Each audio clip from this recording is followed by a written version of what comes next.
कौन है यहाँ?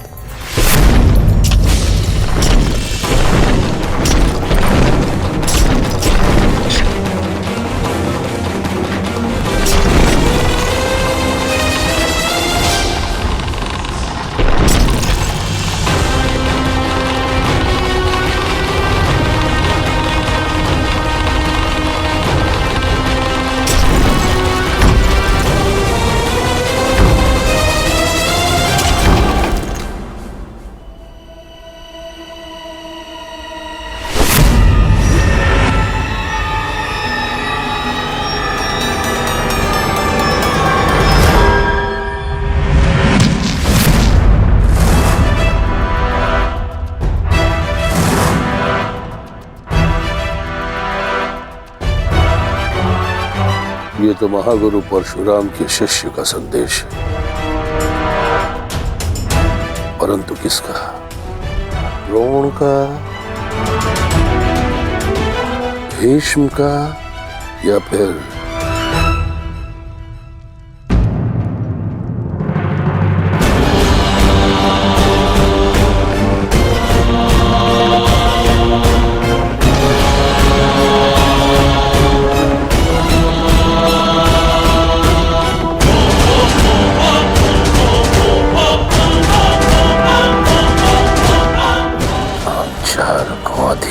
स्वीकार नहीं है।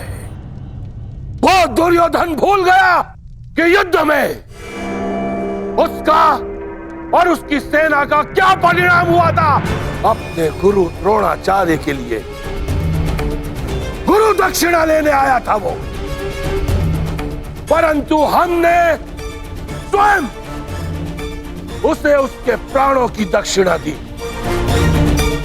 जिस हस्तिनापुर में हमारी पुत्री का अपमान हुआ, उस हस्तिनापुर से संधि कदापि नहीं। अपनी पुत्री के अपमान का प्रतिशोध हम लेंगे।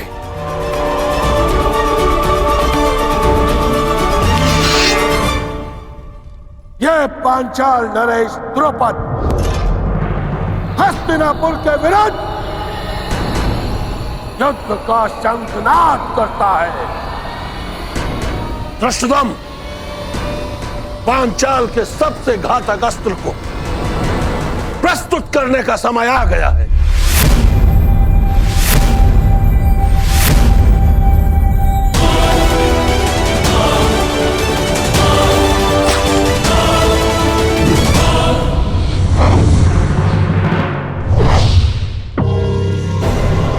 मुझे लगता है कि अपने दामाद पांडवों का परिणाम देखकर पांचाल नरेश संधि कर ही लेंगे। मुझे विपरीत उत्तर की अपेक्षा है युवराज।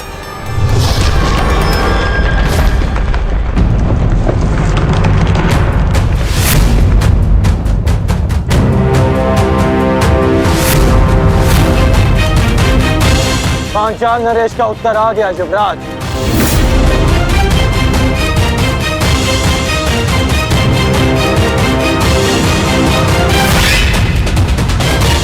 शांति सदा युद्ध से श्रेष्ठ होती है। हमने शांति का प्रयास किया जो निष्फल रहा। अब शांति का अपमान करने का फल पांचाल नरेश को चुकाना होगा।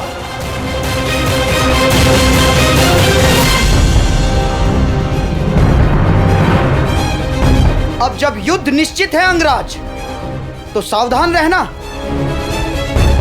कदाचित आपने पांचाल के मायावी योद्धा के विषय में नहीं सुना है। मायावी योद्धा? हाँ अंगराज, मायावी योद्धा द्रुपद की सबसे बड़ी शक्ति।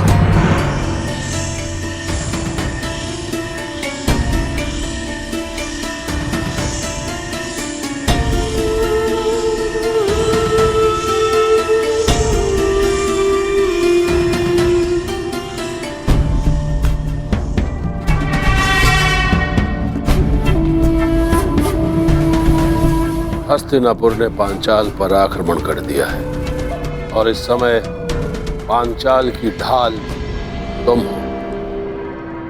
तुम्हें इस युद्ध में भाग लेना ही होगा।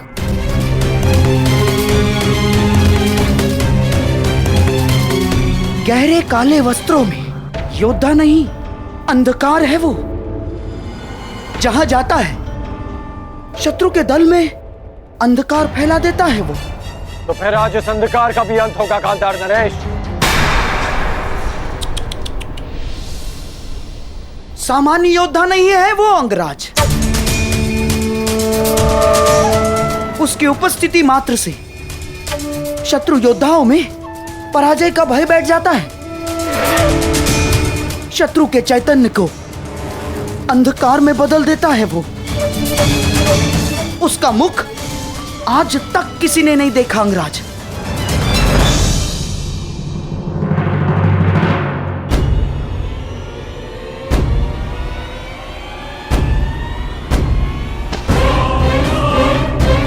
यही अवसर है पांचाल की रक्षा करने का और अपना प्रतिशोध लेने का,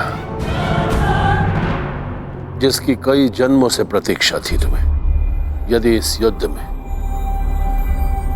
हस्तिनापुर पराजित हुआ तो वो आएगा, वो अवश्य आएगा जिसकी तुम्हें प्रतीक्षा है। उसके सामने आते ही शत्रु के मुख से साहस उतर जाता है और भय का अंधकार छा जाता है अंगराज।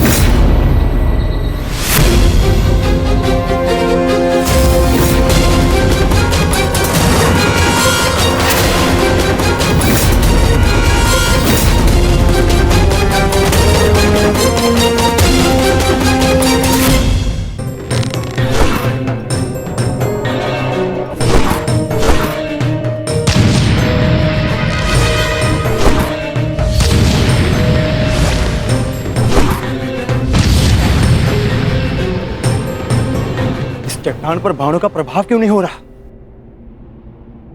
अवश्य ये कोई माया जाल है।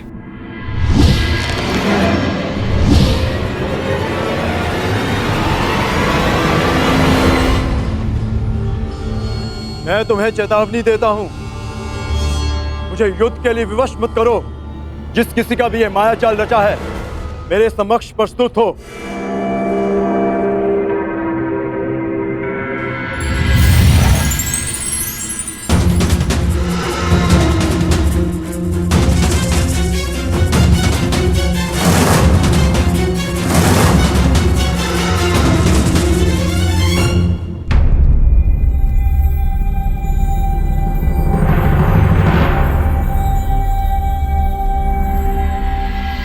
हस्तिनापुर ने पंचाल पर आक्रमण कर ही दिया। यदि हस्तिनापुर की सेना आई है तो वो भी जरूर आएगा, वो जिसकी मुझे वर्षों से प्रतीक्षा है। आप युद्ध कीजिए। हस्तिनापुर को अंधकार के गर्त में पहुंचाने के लिए आपका योद्धा उचित समय पर प्रस्तुत हो जाएगा।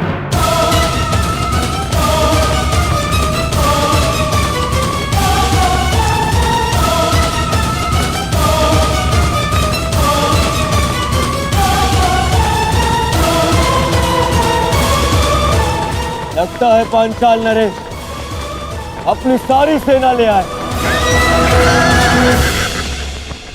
तो आज पांचाल की सारी सेना का नाश होगा।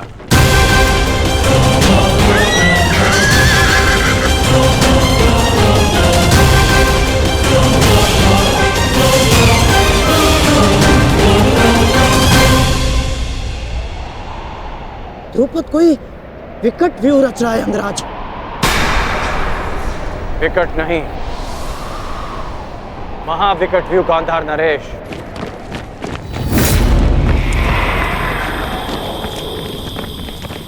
ठीक से देखिए।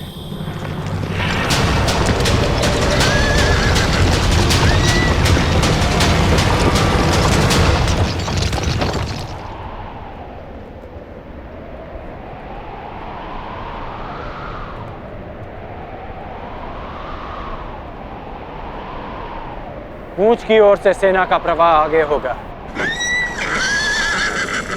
और 6 फनों की अगुवाई करेंगे 6 महारथी।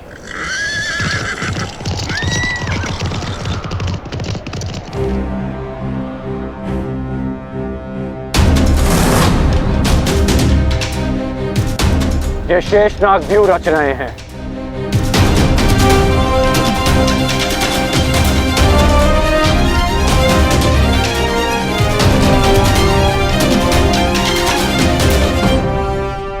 पहले ही प्रयाण में इतनी बड़ी समस्या। हम वन भ्रमण पर नहीं, दिग्विजय पर निकले हैं गांधार नरेश। दिग्गजों का सामना तो करना ही होगा।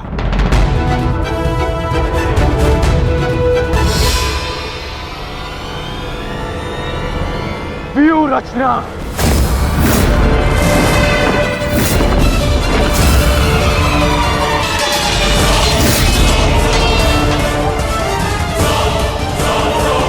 शेषनाग व्यू का उत्तर है गरुड़ व्यू।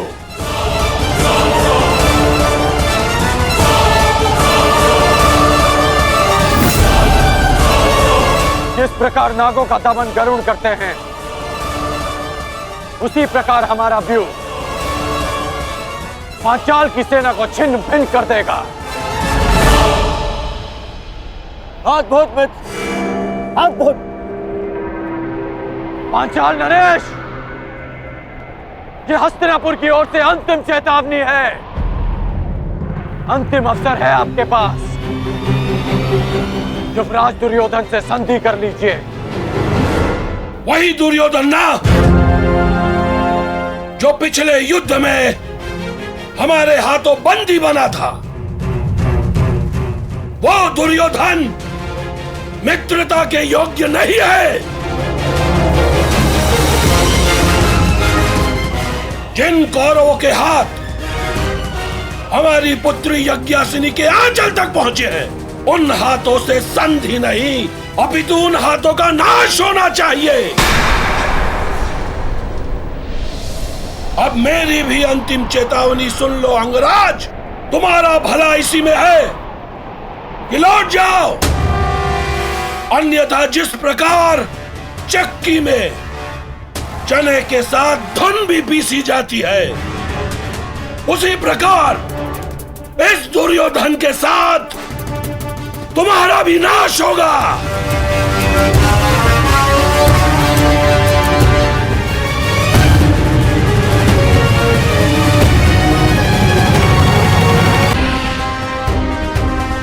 तुम्हारा भला इसी में है कि लौट जाओ। सबसे श्रेष्ठ युद्ध वो है जो कभी ना हो। जो शांति से प्राप्त हो सकता है वो युद्ध से नहीं। क्षमा करना नटवर, कुछ मनुष्य युद्ध से पूर्व शांति का महत्व नहीं समझते। आक्रमण! आक्रमण!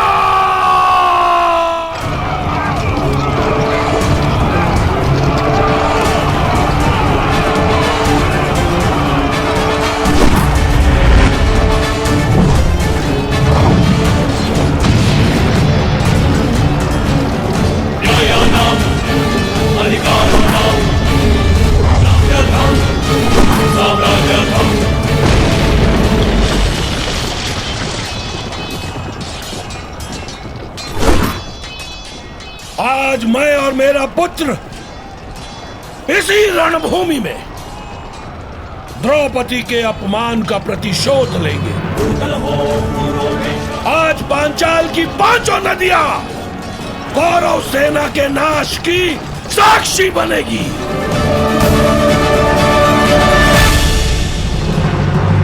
आप कौन है देवी? मालिनी, यक्षिणी हूं मैं। क्या चाहिए आपको?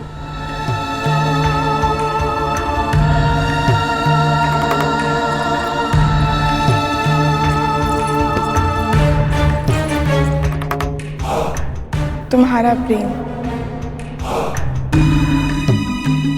जब से तुम्हें देखा है, तुम्हारी ओर मोहित हो गई हूँ। अर्जुन, तुम जैसा ही एक वीर पुत्र चाहिए। मुझे स्वीकार करो। क्षमा चाहता हूँ, मैंने ब्रह्मचर्य व्रत लिया है। व्रत और संकल्प दोनों ही तोड़ने के लिए बने हैं। विश्वामित्र ने भी मेनका के लिए अपनी तपस्या तोड़ दी थी। तुम भी तोड़ दो मेरे लिए। नहीं देवी, जब तक मैं पशुपत अस्त्र प्राप्त नहीं कर लेता, मैं अपनी प्रतिज्ञा से बंधा हूं। और जब तक तुम मेरी कामना नहीं पूरी कर देते, तब तक तुम इसी गुहा में बंद रहोगे। मुझे प्रहार के लिए विवश मत कीजिए।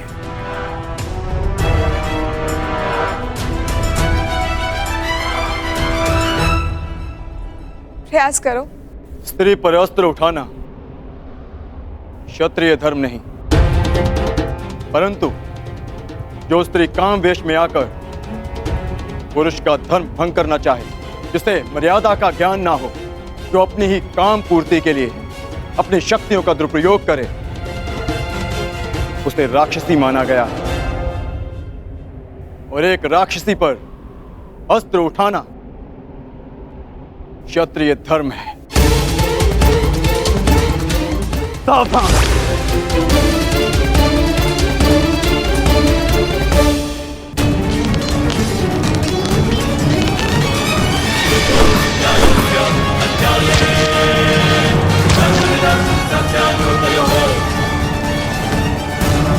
पांचाल नरेश, आप भूल रहे हैं कि मैंने किससे शिक्षा ली है। कदाचित आपने मुझे स्वयंवर में अपने कौशल प्रदर्शन का अवसर दिया होता, तो आज आप मुझसे युद्ध करने का दुस्साहस नहीं करते।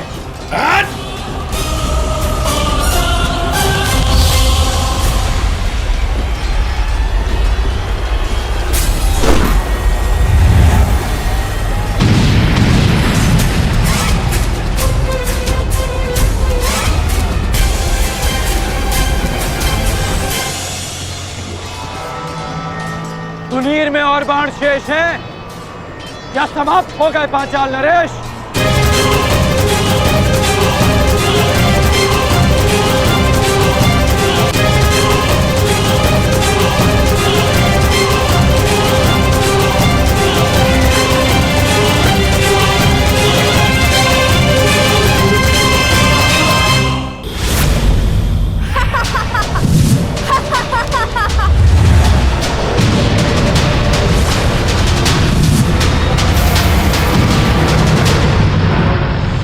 साधारण नारी नहीं हूं मैं, यक्षिणी हूं, वरदान प्राप्त यक्षिणी।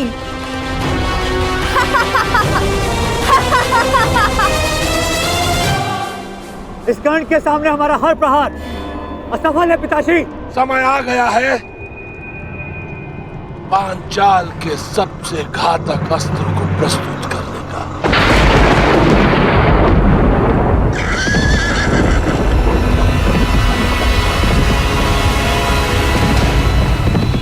अब भी समय है पांचाल नरेश, हस्तिनापुर की अधीनता स्वीकार कर लो। जिसकी पुत्री द्रौपदी ने इतना सब कुछ सहने के पश्चात भी दासी बनना स्वीकार नहीं किया, तो फिर उसका पिता द्रौपद दास बनना कैसे स्वीकार कर सकता है? पांचाल नरेश द्रौपद का सर कट सकता है, परंतु झुक नहीं सकता।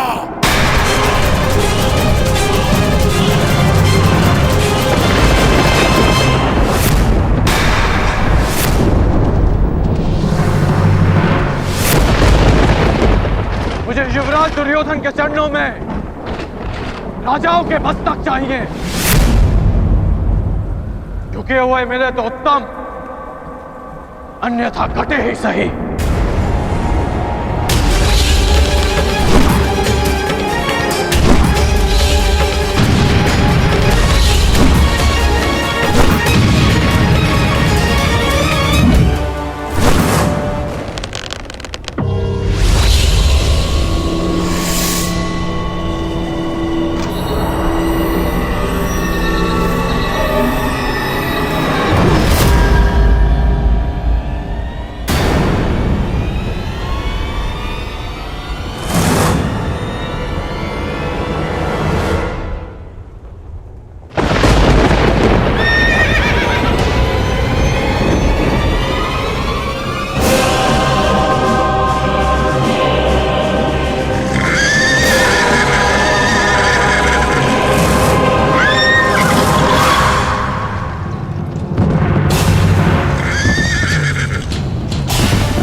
कैसी माया है ये।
क्या हुआ अंगराज? क्या हुआ? अब करो प्रहार। प्रहार करो अंगराज, प्रहार करो। कौन है ये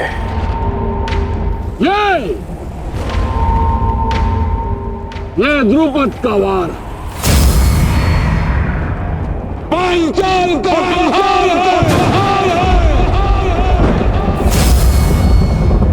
चलो युद्ध करो।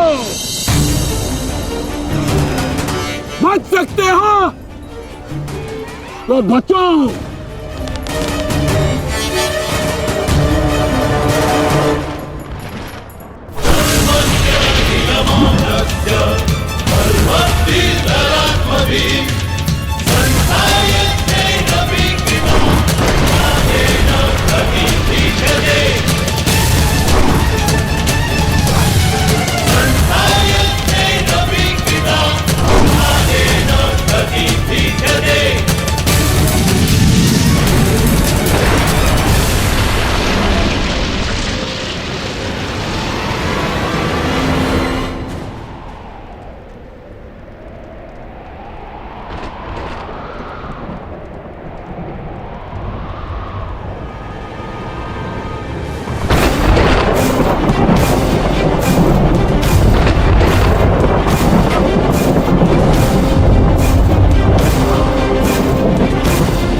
स्त्री है।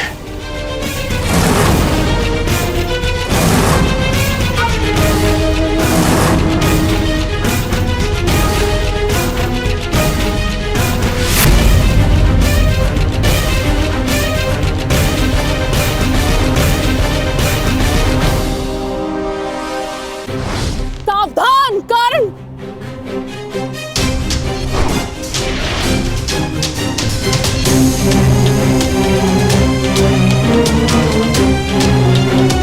क्या हुआ अंगराज?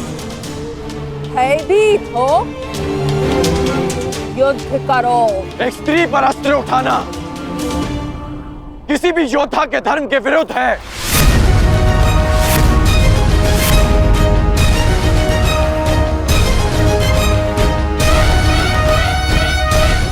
अब क्या करोगे मित्रगण?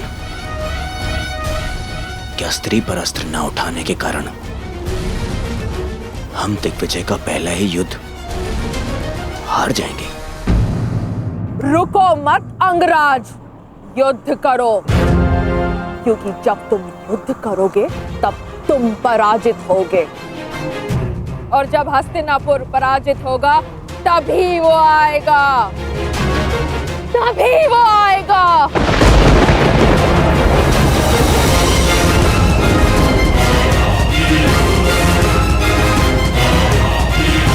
लेकिन किसके आने की बात कर रही है? तुम सबको बंदी बनना होगा, तभी वो आएगा, तभी मेरे जन्मों का प्रतिशोध पूर्ण होगा। मामा जी, ये किसकी बात कर रही है? किसे लाना चाहती है वो यहाँ पे? मेरा प्रतिशोध पूर्ण करने के लिए उसे आना ही होगा।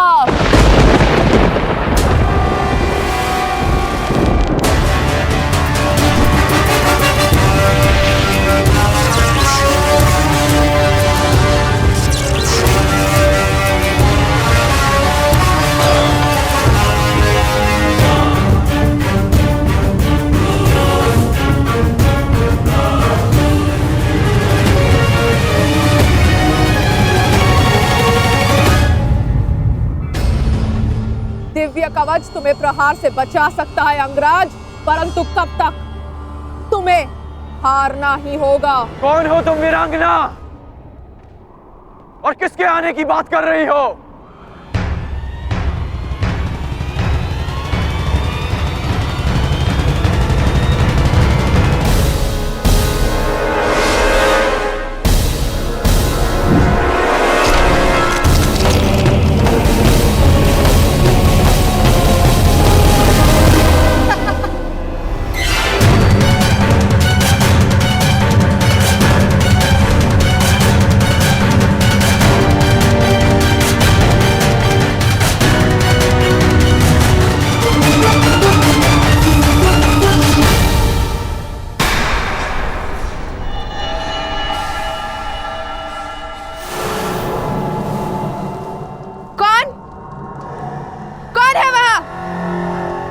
किसने मेरे प्रहार को रोका है?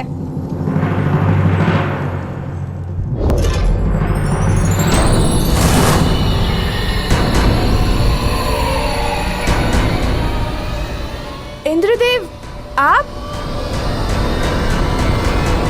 पर आपसे तो मेरा कोई बैर नहीं। मेरे पुत्र से बैर कर कर तुमने मुझे अपना बैरी बना लिया।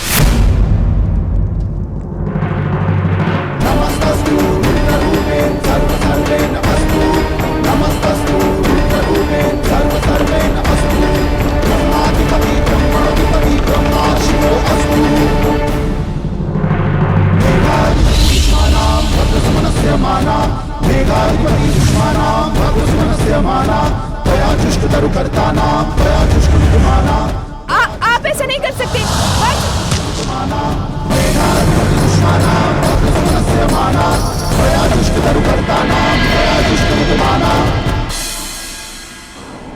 बताओ कौन हो तुम? अपना परिचय दो। अंगराज, यह शिखंडनी है, शिखंडनी।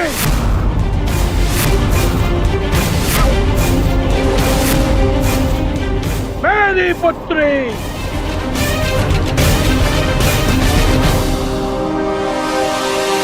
युद्ध करो अंगराज, क्योंकि पांचाल में वीरों का परिचय उसके युद्ध कौशल से होता है, उसके पुरुष या स्त्री होने से नहीं।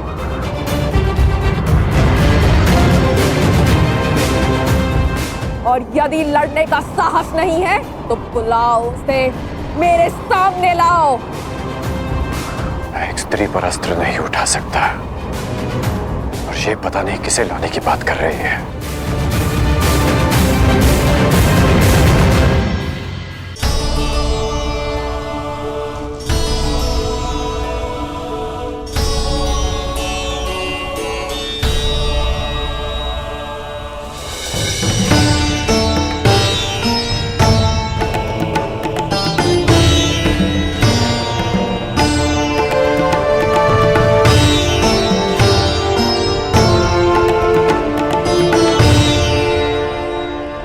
परिश्रम का समय है पुत्र अर्जुन। तुम्हारा लक्ष्य कैलाश है। जाओ, कैलाश का मार्ग उस ओर है। जाओ अर्जुन, कैलाश की ओर प्रस्थान करो। विजयी भाव, यशस्वी भाव, सफल भाव।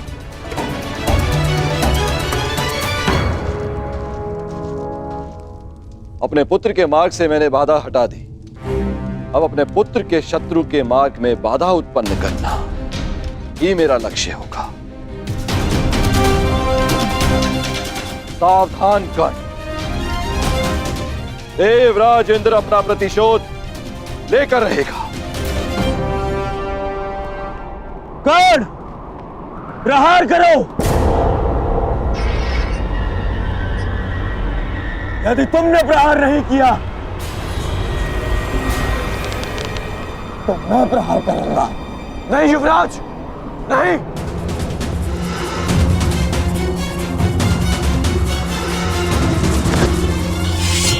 यदि तुम प्रहार नहीं करोगे तो मैं करूंगी।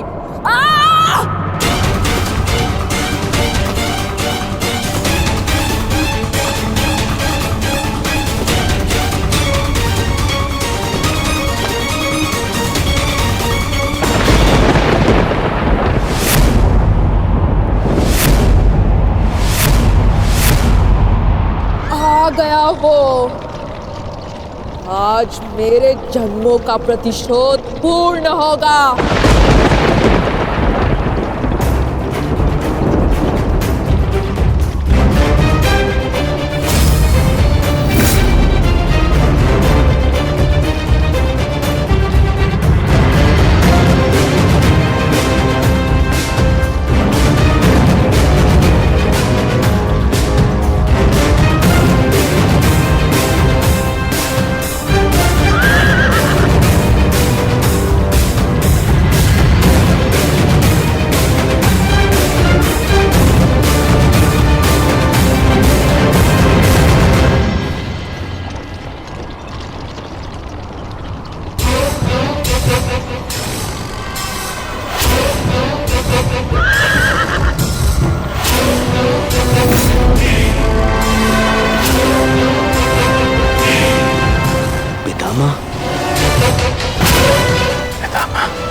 आ गए भीष्म। जन्मों से जिस प्रतिशोध की अग्नि में मैं जल रही थी उसे पूर्ण करने के लिए तुम्हें आना ही पड़ा। स्मरण है या भूल गए? मेरा अपमान, मेरे अस्तित्व का नाश। स्मरण है वो अपमानित अम्बा जिसे न प्रेम मिला न पति। स्मरण है वो अबला अम्बा जिसके स्वयंवर से एक टूटी हुई वस्तु के भांति उठाकर तुम ले आए। स्मरण है वो अम्बा जो अपने अपमान के प्रतिशोध के लिए हर वीर के पास गई, हर योद्धा के पास भटकी। स्मरण है वो अम्बा जिसने तुम्हारी नाश की प्रतिज्ञा लेकर अपने आप को अग्नि को समर्पित कर दिया। हाँ भीष्म, मैं उसी अम्बा का पुनर्जन्म हूँ।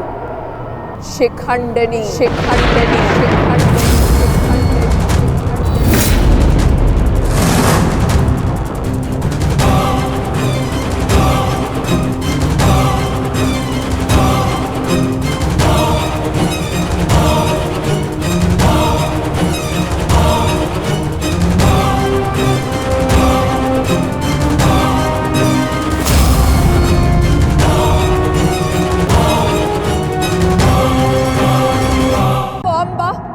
तुम्हारी नाश की प्रतिज्ञा लेकर अपने आप को अग्नि को समर्पित कर दिया।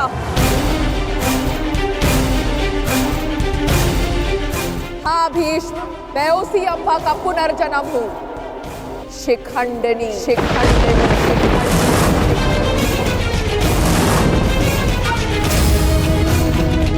जो तुम्हारा काल बन के जन्मी है, आज उस अम्बा का प्रतिशोध पूर्ण होगा। आज मैं तुम्हें मृत्यु दूंगी।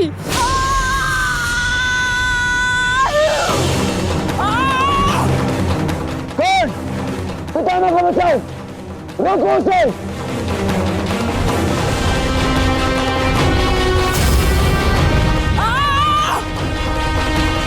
अंगराज, तुम कुछ करते क्यों नहीं हो?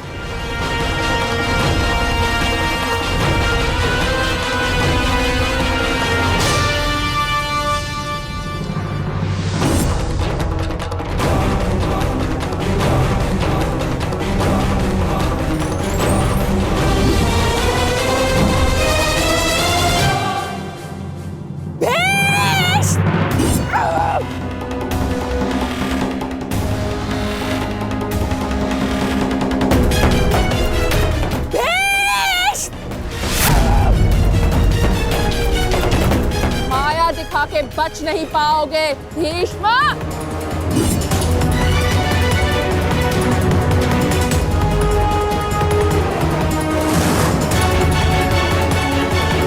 ब्रह्माया अस्त्र, ये प्रतिद्वंद्वी के सबसे बड़े शत्रु का भय उसके समक्ष उत्पन्न कर देता है।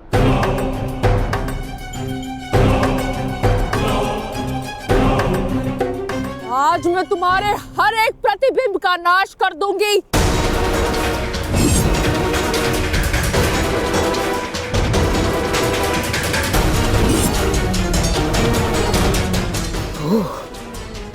तो वो कथा सत्य थी जो अंबा गंगा पुत्र के संहार के लिए पुनर्जन्म लेगी।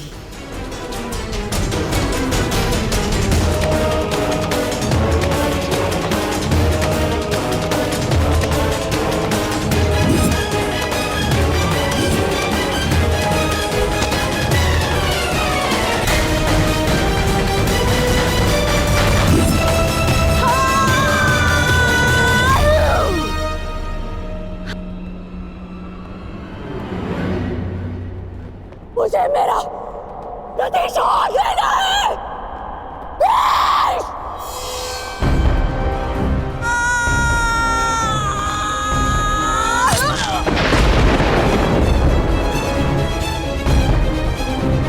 अब समय आ गया है, शिखंडिनी को नागपाश के बंधन का अनुभव करा दिया जाए।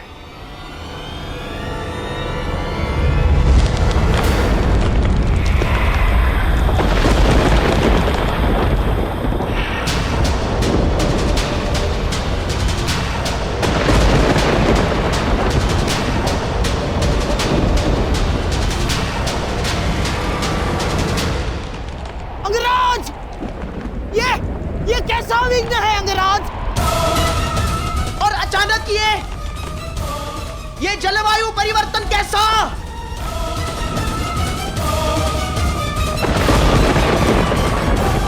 और वो भी केवल हमारी सेना पर अंगराज। अंगराज, उधर पांचाल की सेना के ऊपर का आकाश तो स्वच्छ है। अब ये किस शत्रु की माया है अंगराज? ये सब क्या हो रहा है सूर्यदेव?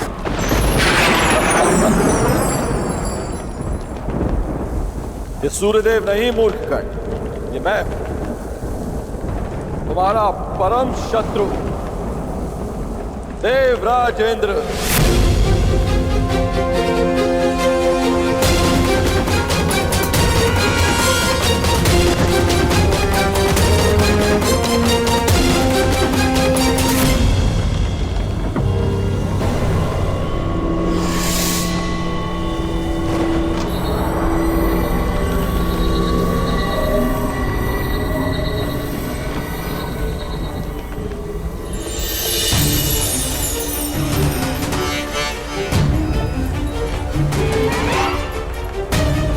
सूर्यदेव, ये आप क्या कर रहे हैं? अब क्यों मेरे मार्ग में आ रहे हैं? देवताओं के राजा होने का यह अर्थ नहीं है कि आप ही को अपनी शक्तियों का प्रयोग करने का अधिकार है।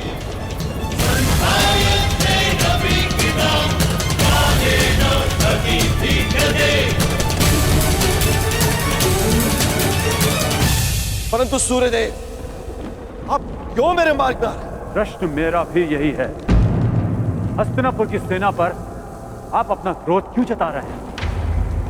सूर्यदेव, मैं तो केवल अपने पुत्र के मार्ग में आई अड़चन को हटा रहा, और मैं भी अपने पुत्र की सहायता करने का प्रयत्न कर रहा हूं।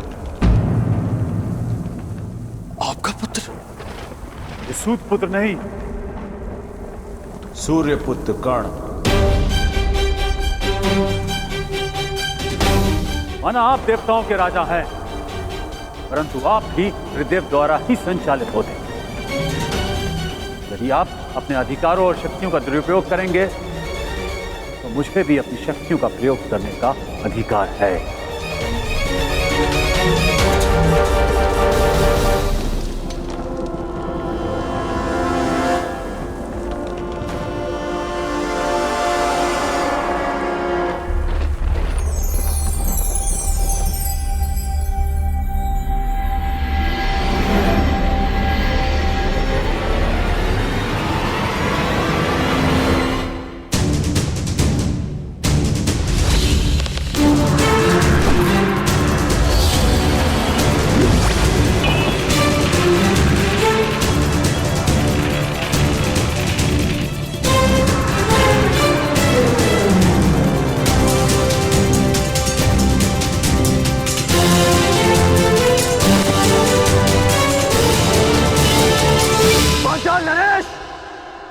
यदि अपने राज्य का विध्वंस नहीं चाहते हो तो अपनी पराजय स्वीकार करो और अपना मुकुट युवराज दुर्योधन के चरणों में रख दो।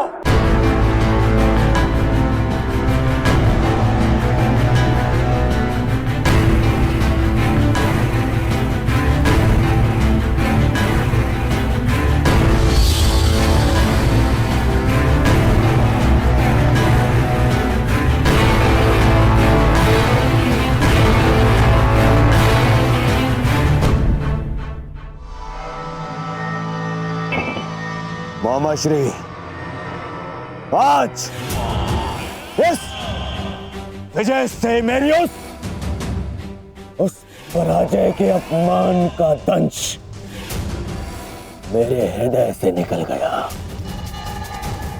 जब मैं आचार्य द्रोण को उनकी गुरु दक्षिणा नहीं दे पाया था। मेरा सम्मान स्वीकार कीजिए वीरांगना। निश्चित रूप से आप एक महान योद्धा हैं। क्षमा कीजिएगा कि मुझे एक स्त्री को नागपाश में बांधना पड़ा। क्यों तुम पुरुषों को यह अभिमान है कि स्त्री केवल दया का पात्र है? कि वो दुर्बल है? कि वो केवल सृजन कर सकती है? एक स्त्री अगर चाहे तो संहार भी कर सकती है। शताब्दियों से यही तो चला आ रहा है, सम्मान की आड़ में स्त्री का अपमान। यदि आज तुमने ब्रह्मास्त्र का प्रयोग नहीं किया होता तो भीष्म को आना पड़ता, मेरा प्रतिशोध पूर्ण होता। परंतु एक दिन ऐसा आएगा अंगराज जब भीष्म मेरे सामने खड़ा होगा और वहां ना तुम उसकी रक्षा कर सकोगे ना तुम्हारा ब्रह्मास्त्र। स्मरण रखना अंगराज, एक स्त्री का प्रेम अगर संसार रच सकता है तो उसकी क्रोध की अग्नि सब कुछ भस्म भी कर सकती है। स्मरण रखना, एक महायुद्ध होगा, महाविनाश होगा और उस विनाश को तुम भी नहीं रोक पाओगे। जहां तुम भी अपने घुटनों पर बैठकर अंतिम सांस लोगे। स्मरण रखना कर्ण।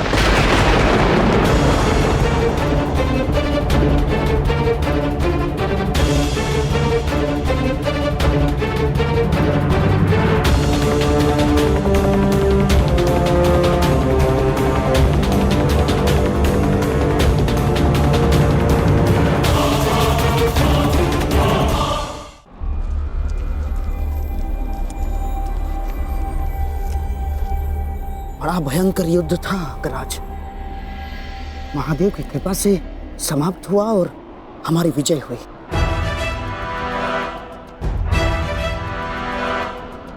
अभी कई युद्ध शेष हैं और कई विजय प्राप्त करनी है गांधार नरेश।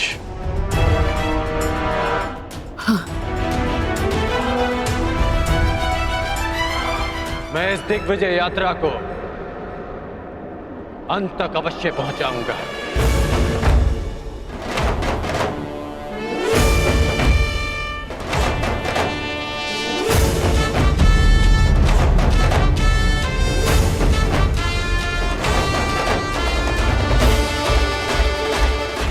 आखिर कब इस कर्ण का विजय रथ रुकेगा?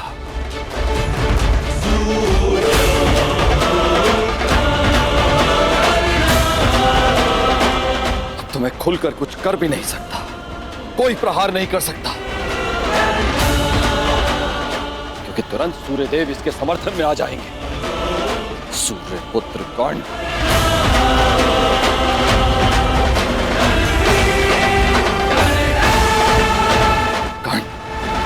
पांचाल पर विजय कर मगध की ओर बढ़ता जा रहा है। वहां मेरा पुत्र अर्जुन घोर तपस्या करके भी महादेव को प्रसन्न नहीं कर पा रहा।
कर्ण ने कलिंग और बंग पर भी विजय प्राप्त कर लिया। अधिक से अधिक शक्तिशाली होता जा रहा है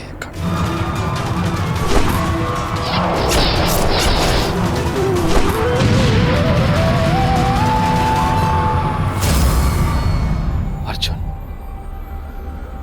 सब पर शीघ्र प्रसन्न होने वाले महादेव ना जाने कब मेरे पुत्र अर्जुन पर कृपा करेंगे।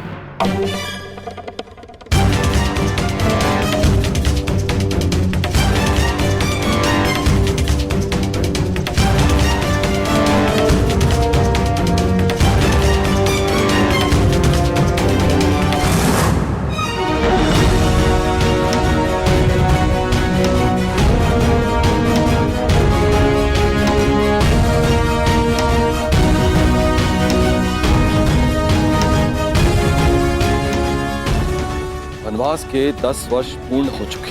ये कर्ण अब तक अपराजित है, दिग्विजयी बनने की सीमा पर खड़ा है। क्या करूं मैं और कैसे अपने पुत्र अर्जुन को इस कर्ण से अधिक शक्तिशाली बनाऊं? कैसे?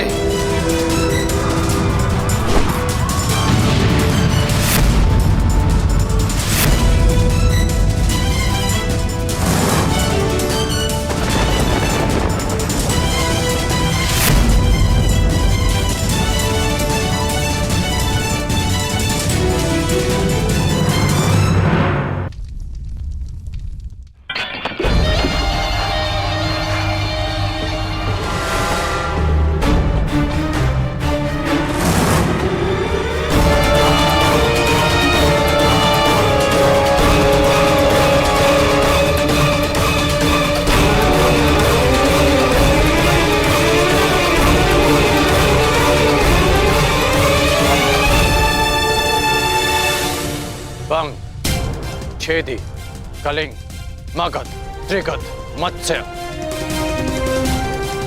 इन सब पर या तो विजय मिली है या इनसे संधि हुई है। युवराज, आपके चरणों में भारत के सारे राजाओं के मुकुट प्रस्तुत हैं। कुछ ने स्वेच्छा से दिए हैं और कुछ के शीश काट कर लाए गए हैं।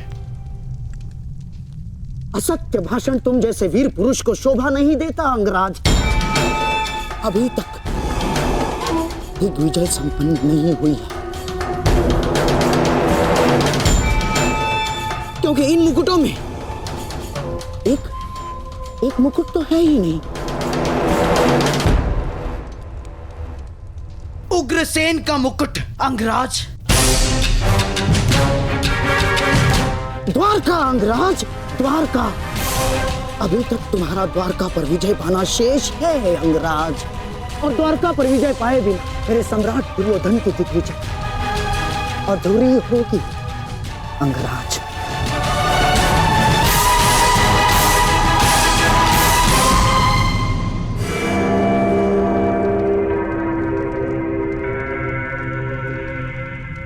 द्वारका से युद्ध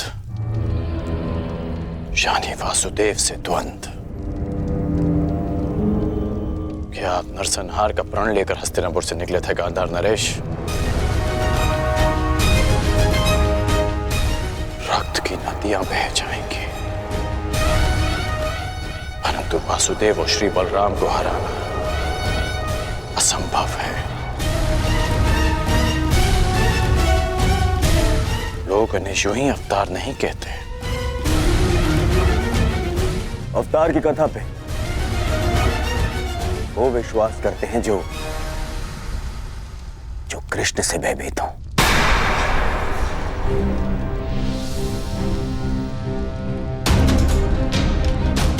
तुमने ही कहा था ना मित्र कि भावी युद्ध के लिए शक्तिशाली राजाओं को अपने समर्थन में लेना आवश्यक होगा। बिना द्वारका के ये कैसे संभव होगा मित्र? तुमने मेरे लिए दिग्विजय का वचन दिया है, क्या उसे पूर्ण नहीं करोगे मित्र? द्वारका का साथ अवश्य मिलेगा युवराज। शक्तिशाली को मित्र संधि से बनाया जाता है, युद्ध से नहीं। हमें वासुदेव और श्री बलराम से संधि करनी होगी।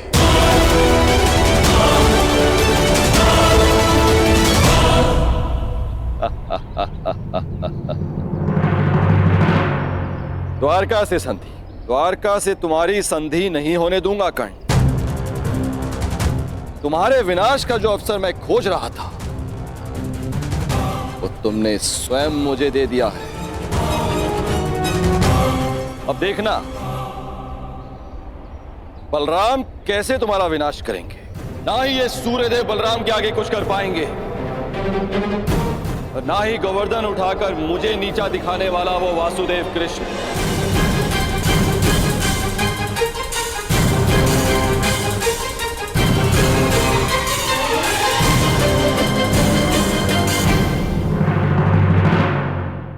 आपने सोच भी कैसे लिया देवराज कि हस्तिनापुर की अधीनता हम स्वीकारेंगे? यदि हस्तिनापुर की सेना द्वारका के द्वार पर पहुंची तो मैं उन्हें यमलोक का द्वार दिखा दूंगा। और वो यदि संधि के लिए आए तो? संधि? संधि तो एक बहुत अच्छा विकल्प है। संधि से विकास के द्वार खुलते हैं। बड़े ही भोले हैं आप महाबली। आप उस हस्तिनापुर से संधि करेंगे जहां पुत्र वधू के वस्त्र हरण किए गए। आप उस हस्तिनापुर से संधि करेंगे जहां आपके फुफेरे भाइयों को द्यूत में छल कपट से हराया गया। याद रहे, कर्ण भी उनके साथ है। एक सूत पुत्र से संधि करेंगे आप। द्वारका में वर्ण भेद नहीं है इंद्रदेव। किंतु कर्मों का क्या? उस कर्ण ने छल कपट करके अपने गुरु से विद्या प्राप्त करी। खुले दरबार में द्रौपदी का अपमान होते देखा। आपके बहनोई अर्जुन के प्राणों का प्यासा है वो, कोई योद्धा नहीं है वो, एक छलिया है। और आप चले हैं उनसे संधि कर। आपको स्मरण है कि वो आपसे संधि क्यों करना चाहते? मैं बताता हूं आपको, ताकि जब पांडव वनवास से वापस लौटे और युद्ध आरंभ हो तो उन्हें आपका समर्थन मिल सके। हे महाबली, क्या आप ऐसे लोगों की सहायता करेंगे जिन्होंने विश्व में एक नारी के साथ क्रूर कर्म किए?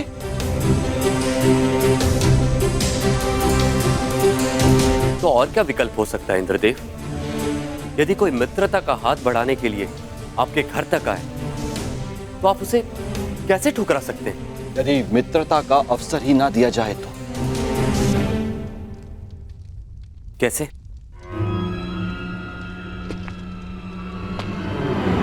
अश्वमेघ यज्ञ से।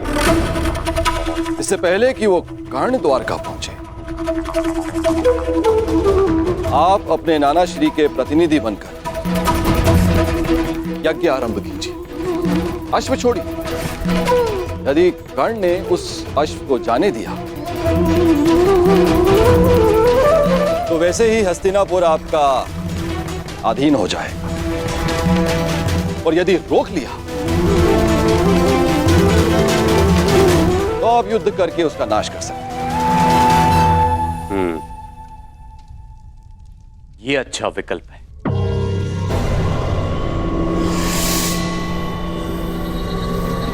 यदि ऐसा है तो मैं नंदिनी को आपके सानिध्य और आपकी सुरक्षा में छोड़ने के लिए तैयार हूं।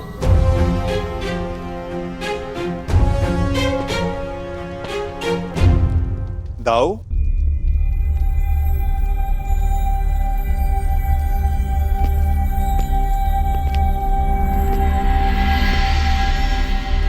बिना कर्ण की मंशा जाने उससे युद्ध करना मुझे उचित प्रतीत नहीं होता दाऊ।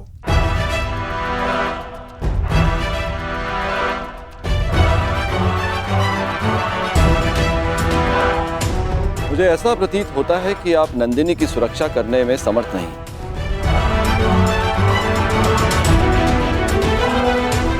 ऐसी स्थिति में आप उसे लौटा ही दीजिए।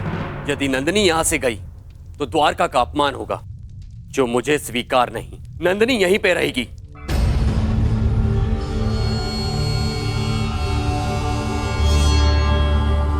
अश्वमेघ यज्ञ का आयोजन होगा कन्हैया।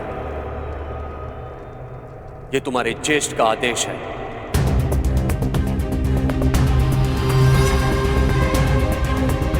क्या तुम्हें अस्वीकार है? यदि अश्वमेघ यज्ञ नहीं हुआ तो नंदिनी द्वारका को छोड़कर चली जाएगी, और यह द्वारका के लिए बहुत ही अपमानजनक बात होगी। क्या यह स्वीकार है?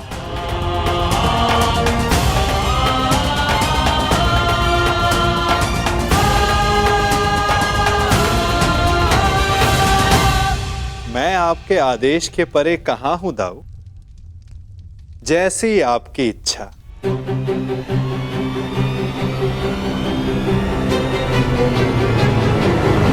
तो ठीक है, यज्ञ के लिए उत्तम अश्व की व्यवस्था करो, और पहले ही मुहूर्त में यज्ञ प्रारंभ होगा।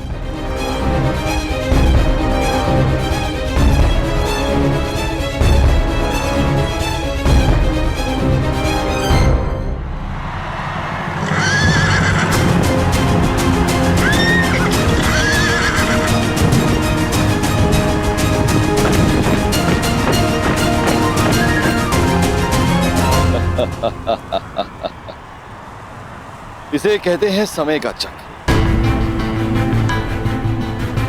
हर मोड़ पर तुमने मुझे पराजित किया है कर्ण, लेकिन अब तुम्हारे पास कोई विकल्प नहीं। यदि द्वारका के अश्व को जाने दिया तो भी तुम्हारी पराजय होगी,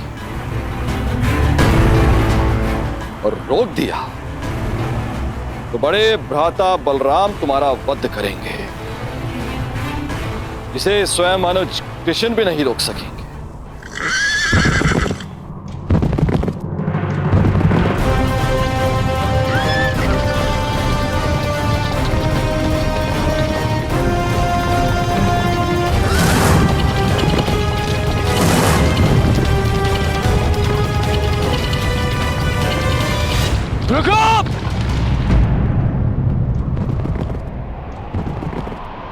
क्या हुआ मित्र? रुकने का संकेत क्यों किया? द्वारका के निकट ही है। अश्व के पश्चात के स्वर सुनाई दे रहे हैं युवराज। ये अश्व की नहीं, तुम्हारे पतन की पश्चात है ये कर्ण।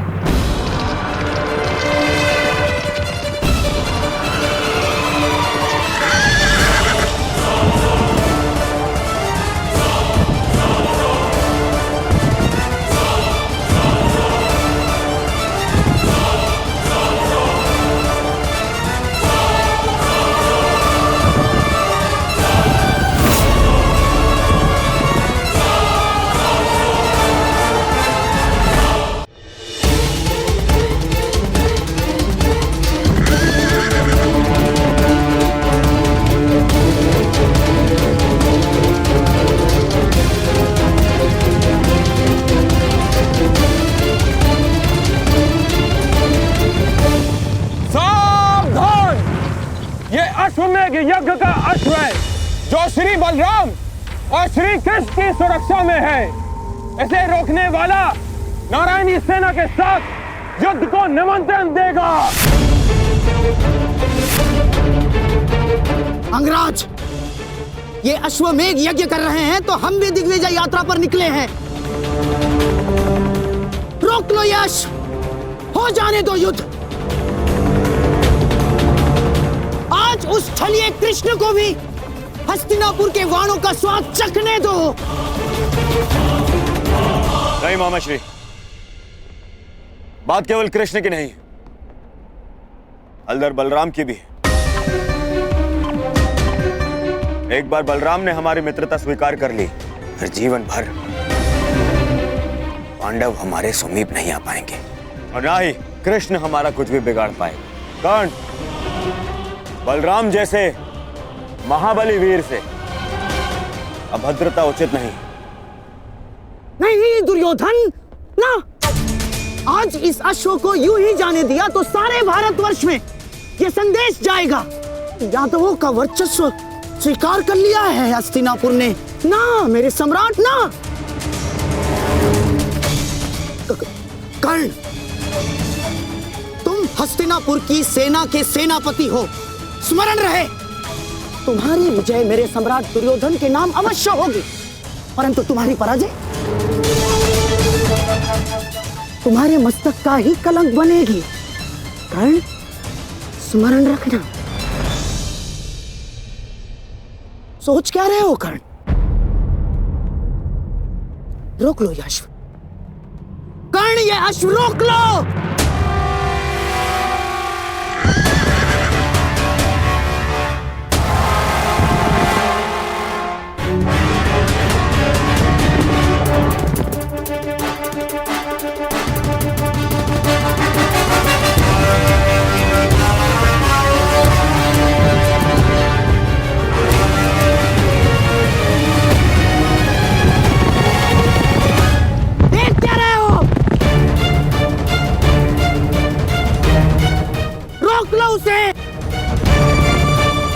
नहीं। कर्ण,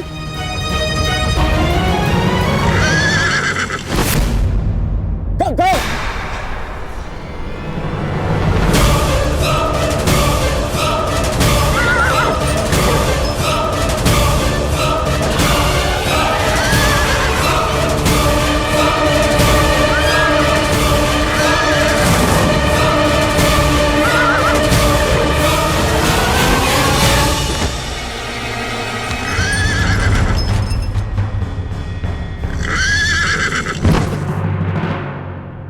ये तुमने क्या किया मित्र? अब श्री बलराम का कोप सेना होगा हमें। अश्व को रोका गया है, आक्रमण!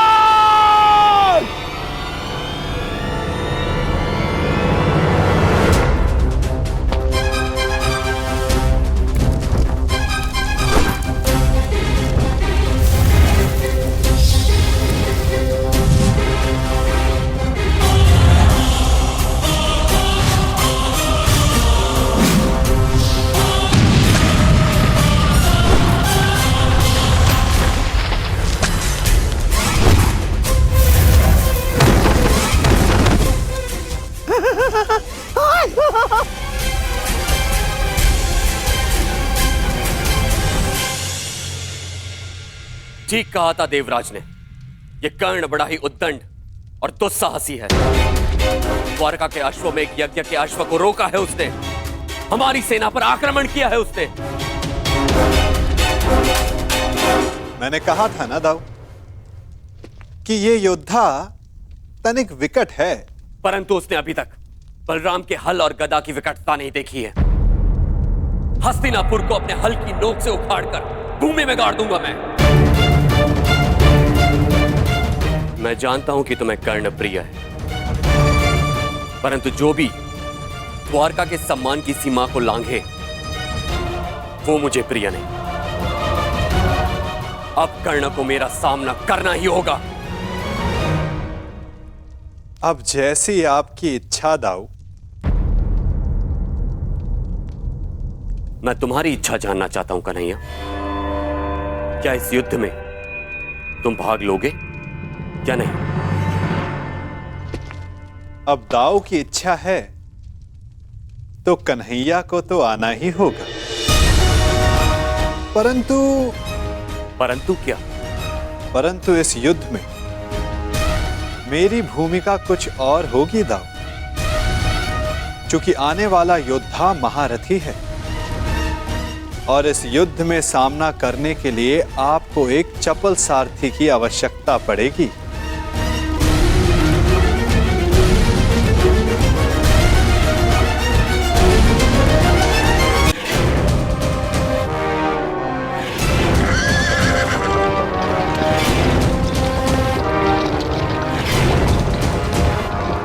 लो सम्राट, ये छलिया सारथी बनकर आया है, अर्थात शस्त्र नहीं उठाएगा। विजय निश्चित है सम्राट, विजय निश्चित है हमारी।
द्वारका के अश्व को रोकने वाले कर्ण,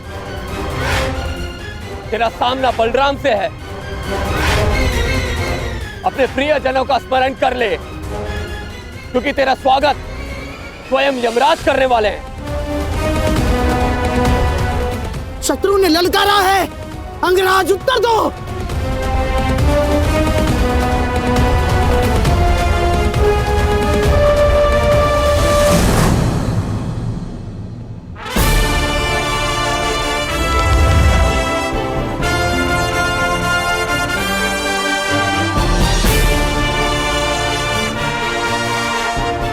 इस छलिए कृष्ण ने हमारे कई बनते काम बिगाड़े हैं दुर्योधन। आज इसकी पराजय का आनंद हम उठाएंगे, द्वारका का पतन होगा।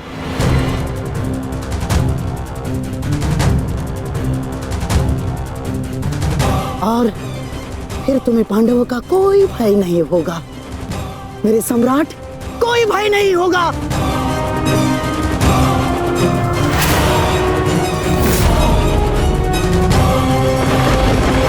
बाण संधान करो कर्ण, तुमने बाण संधान किया और मेरा प्रतिशोध पूर्ण होगा। आज मेरे एक परम शत्रु की हार निश्चित है, या तुम्हारी या कृष्ण की।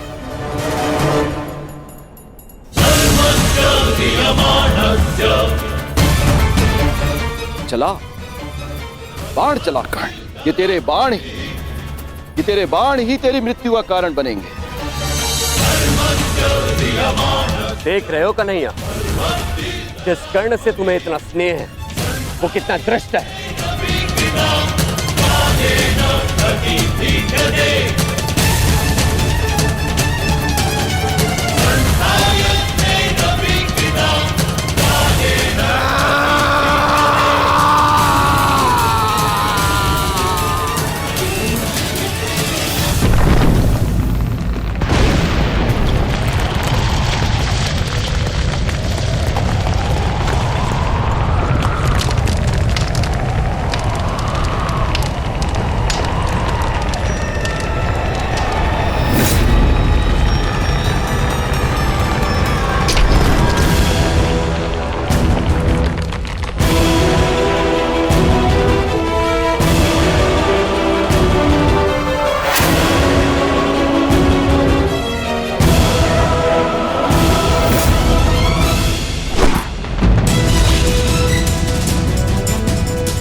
इस सुगंध से तो प्रभु परशुराम का तेज स्मरण हो आया। ये कैसा प्रहार है? प्रहार नहीं, आभार है दाऊ।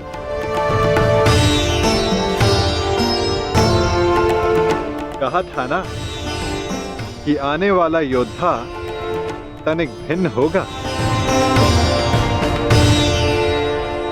हस्तिनापुर के युवराज की ओर से मैं परशुराम शिष्य राधेकर्ण श्री बलराम और वासुदेव को नमन करता हूं। शत्रु को नमन? जिस प्रकार आकाश में आया हर मेघ वर्षा नहीं लाता, उसी प्रकार आगे बढ़ने वाला हर पग शत्रुता का नहीं होता हलधर।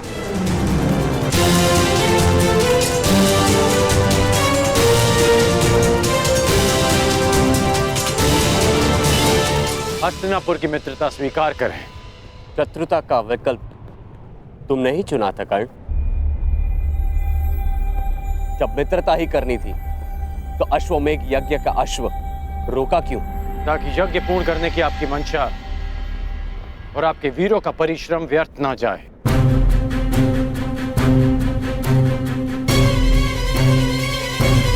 इस अश्व को ध्यान से देखिए। इस अश्व का दायां कान कटा हुआ है।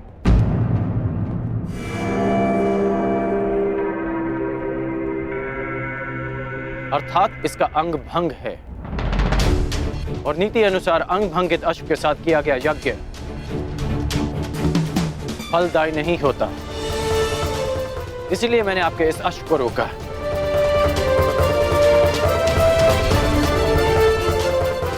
हलधर, मैं स्वयं आपको समझाना चाहता था, परंतु उससे पूर्व आपके वीरों ने मुझ पर आक्रमण कर दिया और कदाचित मुझे उसका उत्तर देना पड़ा। परंतु आपने स्वयं देखा होगा कि मैंने उन्हें केवल निशस्त्र किया, उनके प्राण नहीं लिए। तो तुमने मेरी सहायता करने के लिए अश्व रोका। अद्भुत, हम प्रसन्न हुए।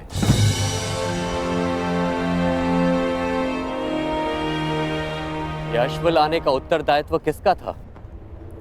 कान्हा, तुम सबको यही कहते हो ना कि तुम मेरी आज्ञा का पालन करते हो, लेकिन परिणाम में वही होता है जो तुम चाहते हो।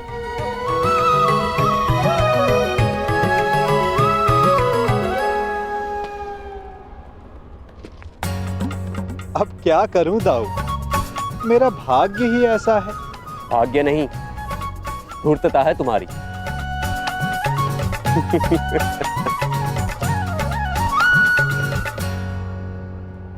तुम्हें लेके मेरे मन में जो भ्रम था, वो भ्रम तुमने तोड़ दिया है। हम प्रसन्न हुए। कहो, क्या इच्छा है?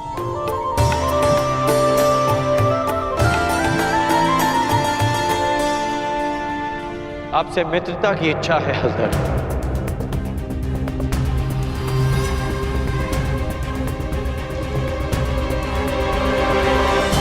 और एक आश्वासन भी बलराम, आवश्यकता पड़ने पर आप और आपकी सेना हस्तिनापुर की सहायता अवश्य करेंगे।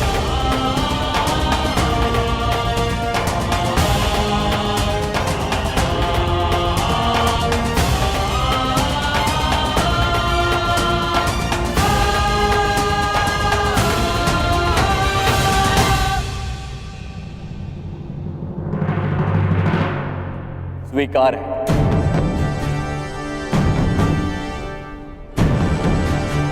परंतु मैंने तुमसे कुछ मांगने को कहा था कर्ण। इस समय मेरा लक्ष्य युवराज दुर्योधन को सर्वशक्तिशाली बना देना है।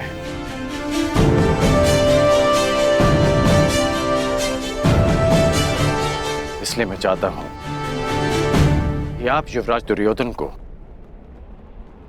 गदा युद्ध की शिक्षा दें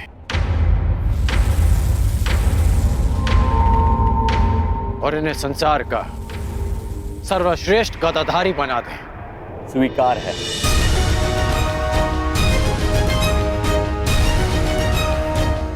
आओ, द्वारका का आतिथ्य ग्रहण करो।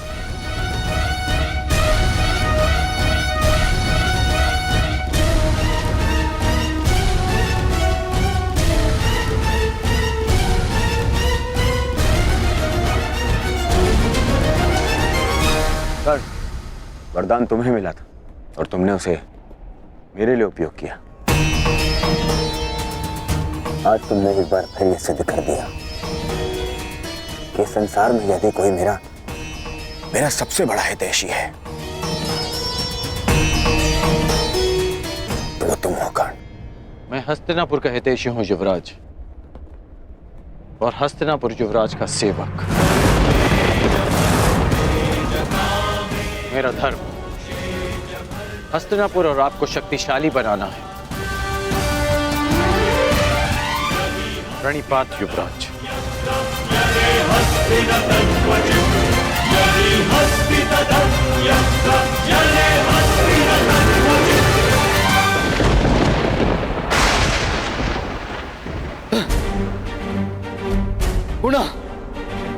पुनः मेरे प्रयास आज सफल हुए। मेरे इतने कठोर परिश्रम के बाद भी उस कर्ण को द्वारका का समर्थन मिल ही गया। उस कर्ण की दिग्विजय पूर्ण हुई। अभी तक मेरे पुत्र अर्जुन को कुछ भी प्राप्त नहीं हुआ, कुछ भी नहीं। समय आ गया है, समय आ गया है, मुझे ही कुछ करना होगा। इस कर्ण के सौभाग्य को दुर्भाग्य में परिवर्तित करना होगा।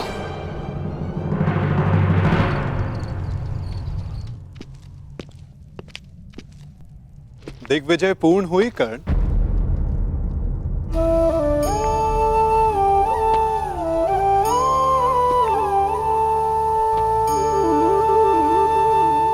लगभग 12 वर्षों तक तुम लगातार युद्ध करते रहे हो। निश्चित रूप से थकान अनुभव हो रही होगी। विश्राम नहीं करोगे? मित्रा के लिए शरीर की थकान से अधिक मन की शांति होती है केशव। मेरा मन अशांत है। एक परिवर्तन का स्वप्न लेकर मैंने अपना जीवन प्रारंभ किया था। तू स्वयं ही परिवर्तित हो गया केशव।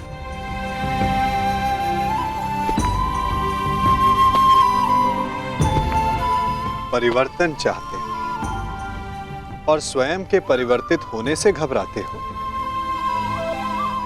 ये दोहरा व्यवहार उचित नहीं राधे।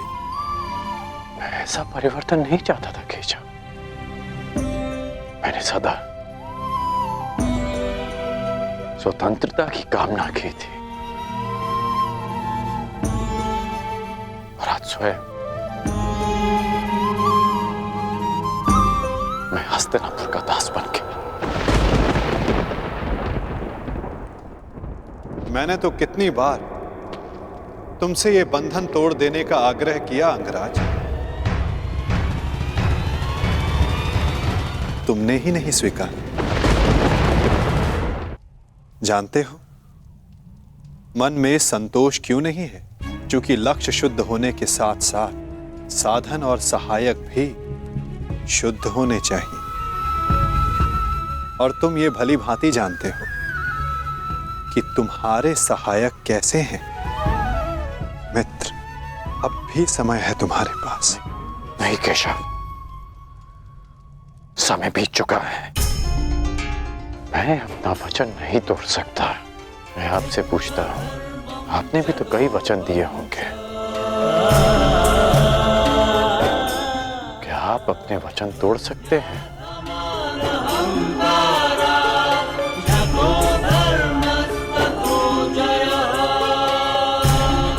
कौन जाने मित्र, भविष्य में क्या छिपा है? तुम बताओ। अब दिग्विजय के पश्चात